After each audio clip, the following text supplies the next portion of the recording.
পুরা পৃথিবীতে চলতেছে ঈদের আমেজ, ঈদুল আজহার আমেজ। প্রত্যেকটা দেশে চলতেছে ঈদের আনন্দ মুহূর্ত। ঈদুল আজহা বলে কথা, কুরবানির ঈদ। এই মাসে মানুষ তাদের জীবন থেকে অর্থ কুরবানি করে, পশু কুরবানি করে, জাকাত দিতে হয়, আবার সাথে হজের মৌসুম। তো সব মিলে জিলে এবারের ঈদ একদম সবাই নতুন কাপড় কিনতেছে, আত্মীয় স্বজন সব মিলেমিশে ঈদ করতেছে, আনন্দ ফুর্তি সব কিছু চলতেছে। কিন্তু এর মাঝখানে কি জানেন, আমরা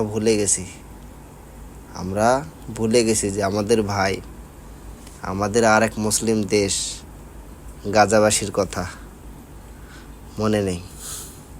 ঈদ পাইছি, নিজে আনন্দ করতেছি, নিজে ভালো আছি, কিন্তু আমরা ওই মাসুম চেহারার মানুষগুলারে ভুলে গেছি, ওই নির্যাতন সহ্য করা মানুষগুলোর কথা ভুলে গেছি।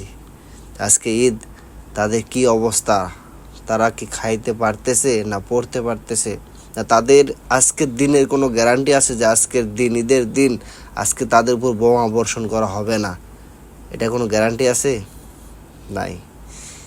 ঈদ দেখে আমরা তাদের কথা ভুলে গেছি, নিজ নিজ স্বার্থে, নিজ নিজ আনন্দে মেতে আসি, নিজ নিজ আপনজনদের সাথে, তাদেরকে ভুলে গেছি আমরা।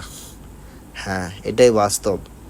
দেখেন আজকের দিনে কয়জন মনে রাখছে গাজার সেই শিশুদের, গাজার সেই মানুষদের, অসহায় মানুষদের কয়জন মনে রাখছে বলেন? মনে নেই আমাদের।